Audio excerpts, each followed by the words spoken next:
welcome to Supper with Stella. So today we are working on our second day of prep for our Halloween party. So on the menu for the Halloween party is avocado deviled eggs, a pasta or a pumpkin sausage pasta bake, a beet mandarin and goat cheese salad, pumpkin swirl brownies, and a lychee eyeball punch. So yesterday we got started with our eggs, we got started with our punch, we pretty much finished our pasta. All it has to do is go in the oven tomorrow, the day of the party. Today is a really simple short day. We're gonna make brownies, so pumpkin swirl brownies, and we are gonna go ahead and just throw together our vinaigrette for the salad, which leaves us with tomorrow just a few last minute things to do that kind of have to wait until the last minute. And enjoying the party, because the worst part of throwing a party is not being able to enjoy it. I mean, you should be able to enjoy your parties. I've definitely thrown parties or showers or just family get-togethers where I had so much to do the day of the event, I was so stressed out that I just didn't enjoy it. So I like to do prep days before a big event so that I can actually sit down, relax, enjoy time with friends and family, and have fun at my party.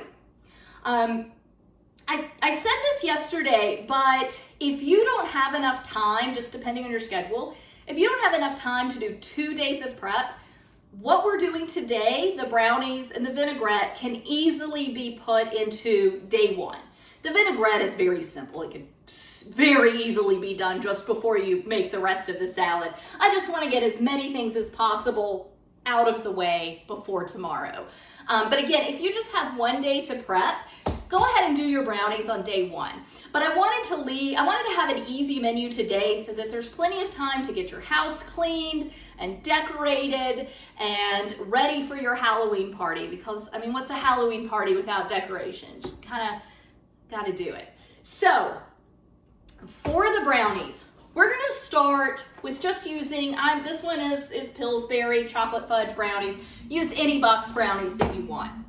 And oh, one more thing, as I went through this yesterday, so the recipes that I'm posting are for a crowd. It's for 16 to 18 guests. I am not having that many people over this time, so everything on the video has been pared down from the posted recipes.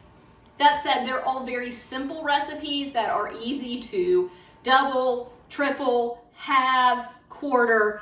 They're really easily scalable recipes. So I've scaled it down for the video. You scale it however you need to fit your needs.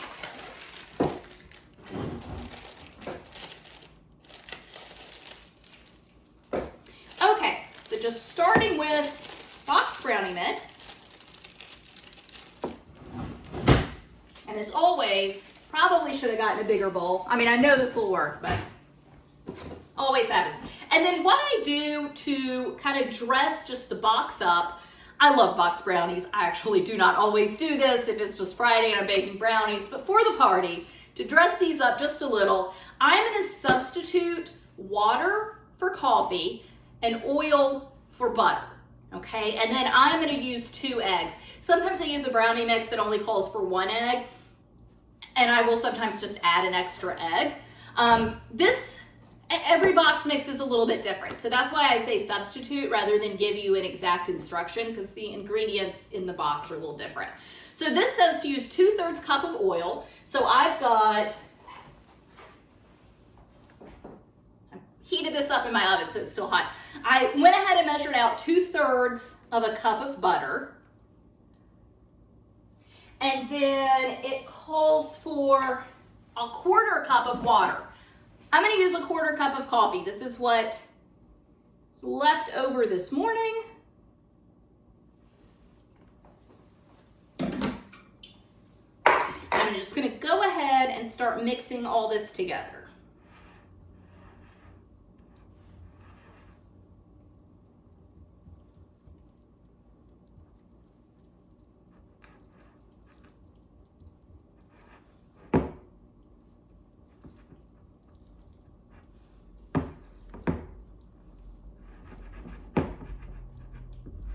I'm not going to get it I'm not gonna get all the powder fully incorporated. I don't wanna overmix, and I have not added my eggs yet. I just like to get it kind of started before I start putting the eggs in. So this recipe, or this box, calls for 2 eggs. So I will use 2 eggs.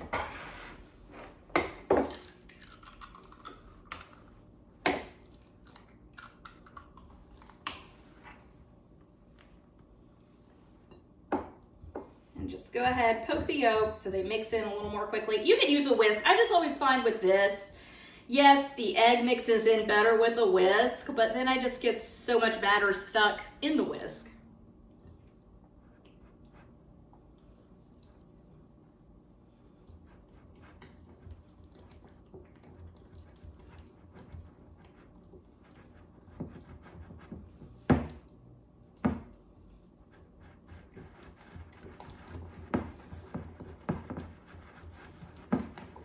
Okay, there we go. All mixed in.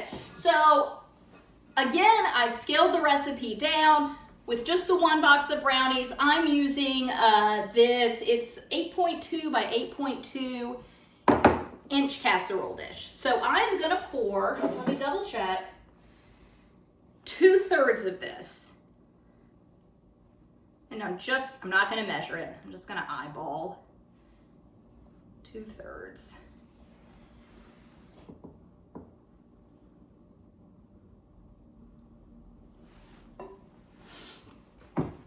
So I'm gonna use my stand mixer. You are welcome to just use hand mixers or even do it by hand. It shouldn't be that difficult to do. But for our pumpkin swirl, I'm gonna use some cream cheese. And for this size pan, I just need 4 ounces, so it's just half a block of cream cheese.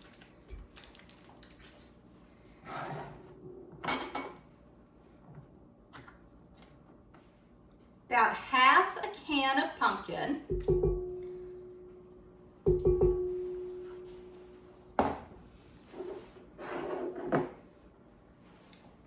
2 eggs, cream cheese, pumpkin, eggs.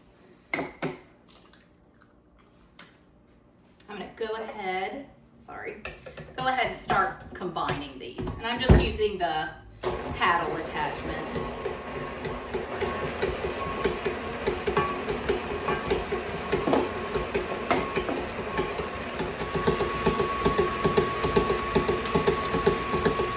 All right, so these are pretty mixed together. My cream cheese is just a tad, it's got a few lumps in it still.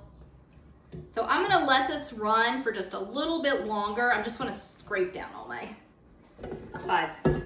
Having trouble doing that in the stand. There we go.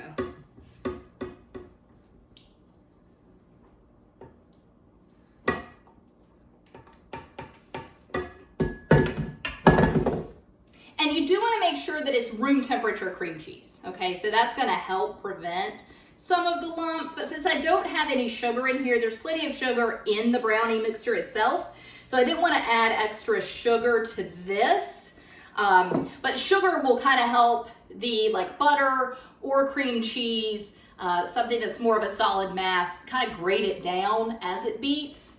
But I don't have sugar, so there's a few little lumps, but I'm just going to keep beating it. And I want to go ahead and add, and takes up the rest of my pumpkin pie spice, but I'm adding a teaspoon of pumpkin pie spice.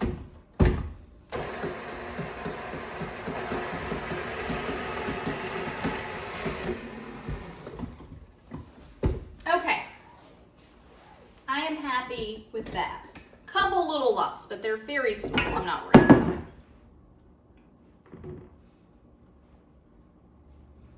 All right, so just gonna scrape my beater down. All right, so 2/3 of the brownie mixture is in the pan, so I am just gonna pour this pumpkin cream cheese mixture evenly over the top. And don't pour it in one spot, okay? You do wanna move it around, trying to smear this mixture on evenly is a little harder to do since the brownie layer is, of course, completely wet still. All right. So spread it on as evenly as you can.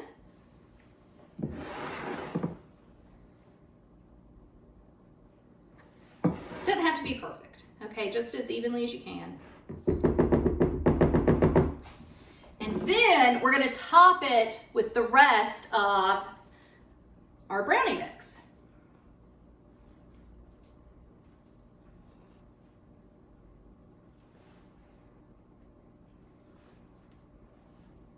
Which, because I use butter, it's wanting to kind of stiffen up a little, which is fine. We're gonna swirl this all around anyway, but I want to get as much of it in here as I can. Okay.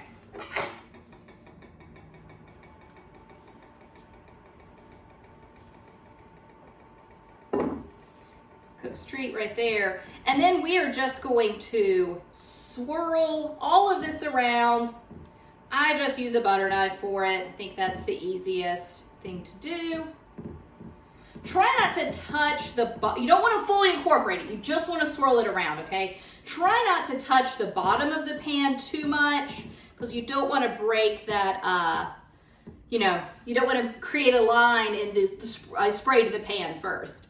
You don't want to create too much of a line in that because it might stick.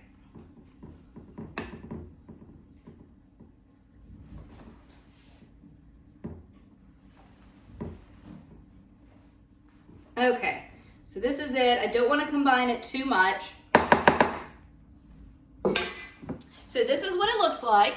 And I am just going to stick this in the oven and I'm going to bake it according to the package directions, which on here for a glass pan, it is 350. And for this size pan that I'm using, it looks like about 40 minutes is how long I should bake it for. I am going to pull this out. I'm going to check it throughout the baking process, but I will probably only bake this 30 minutes. For me, I like a brownie that's still kind of gooey in the center, and I've always found with both made from scratch and boxed mixes that if you pull it out a little bit early, it's a little gooier in the center once you let it cool and go to eat it. So I will probably only bake this for 30 minutes, but I'll get this in the oven and we'll get our vinaigrette together.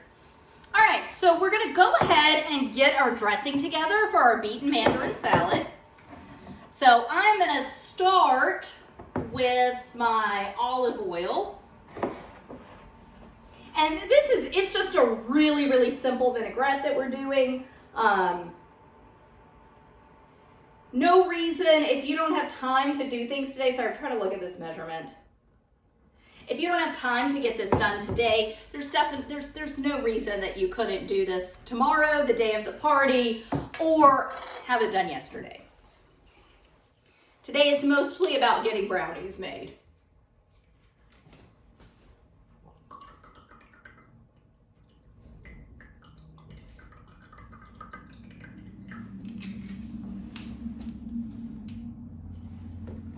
So I am using olive oil, white balsamic vinegar. If you don't have white balsamic vinegar, you could use white wine vinegar, would be just fine.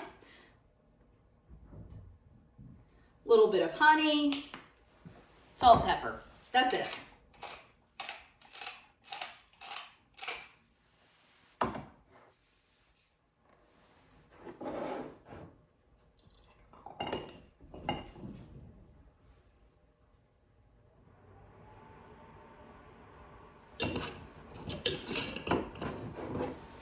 Give it a good shake. You're just gonna let this sit on your counter until you're ready to use it.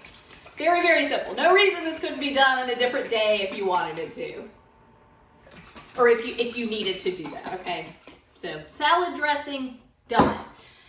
So we need to wait for the brownies to come out of the oven. I am not gonna keep you held hostage for 30 minutes to see how they look. You're just gonna see them tomorrow. But that is it for day 2, okay? So it's just making brownies, assembling the vinaigrette. Tomorrow we are gonna finish up our deviled eggs. Now normally with deviled eggs, I would do those first day, get them out of the way. But because the filling of these is gonna be green with avocado, I wanna wait till as late as I can to do the deviled eggs so that that avocado doesn't brown. Okay, so finishing that up, getting the carbonated parts of our punch into the punch, baking off our pasta, and assembling our salad and cutting our brownies into squares. So that's really all that we have left. So make sure to get your house cleaned and decorated, and thanks so much for joining me, and I'll see you tomorrow for the Halloween party. Bye.